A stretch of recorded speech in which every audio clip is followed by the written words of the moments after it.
Hello, I'm Yazi, and welcome to my channel. Today, we're in an underground megacity, a place formed from a dormant volcano. The streets made from dried up lava veins. Buildings constructed from chipping away the surrounding rocks. It is not unusual to see 20-story tall buildings. Homes are carved out of the most outer circle of the city, as trade, businesses, and entertainment make up a majority of the central city. An elderly woman walks into the local grocery store. As crystals fills the rooms with a dark orange light, she pulls out a small piece of paper, making her way to the produce section, grabbing a small metal basket on her way there, passing strangers with a smile and a head nod. Her long brown dress easily blends her to the walls, with small white stitching making up a paisley pattern on the bottom half of the dress. Looking at her small, wrinkled up paper, she starts to mark off certain items. Only one more to go. The 30 years working out in the mines have caught up to her. As she leans over, using the walls in between the aisles as a resting point, with heavy breathing, she picks up her basket using both hands and quickly dropping it to the ground. A young, tall, rugged man comes to the rescue, picking up the basket and following her to the last item. With excitement, the elderly woman thanks the young man, even tries to give him some money. He smiles and refuses, saying it's okay, was just trying to help. As the elderly woman was about to turn away, she noticed a young man had tears filling in his eyes. Not yet about to fall, but the moment she noticed, the ice quickly soaks up that water. Not wanting to pry, the elderly woman thanks the young man and starts to walk back to her car. As she steps outside, the world around her changes. The roads don't look the same. She couldn't find her car, and everyone seems to be going 100 miles an hour.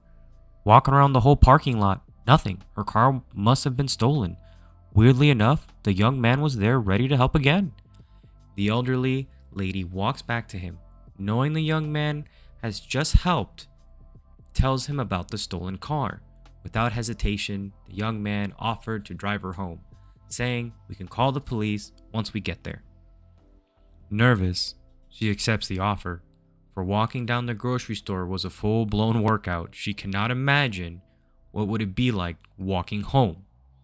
Going against her better judgment, she accepts this help, but only if she can give him money for gas. The young man cracks a smile and nods, "Of course."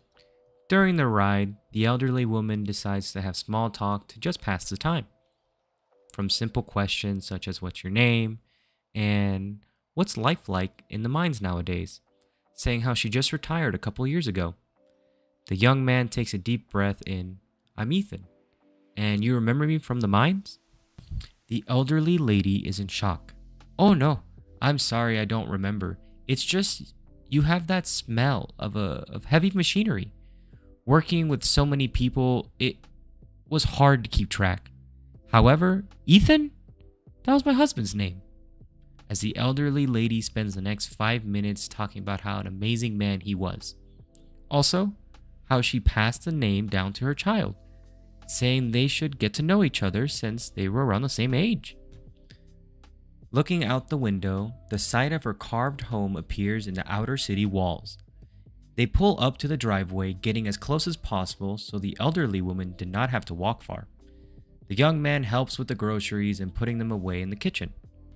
When walking into her home, she goes straight to the phone. Calling the police was the main priority, for her car was stolen in the middle of a busy day.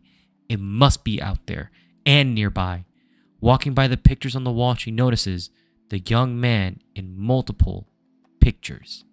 For a split second, she remembers. As a young man finishes putting everything away, he asks, "What would you like to eat today, abuela?"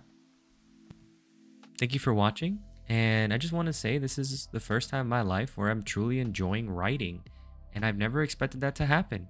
What a twist! These short stories have brought me really good creative outlet other than just making or drawing, and I'm excited to see where this goes in a year, see how much better I get with telling simple stories. But for now, I think I just want to enjoy the process, not think too hard about it, don't put too much pressure on myself, just write what comes to mind, and then just show it to you guys. If you want to watch some more, here is a link to 2 videos I've made in the past.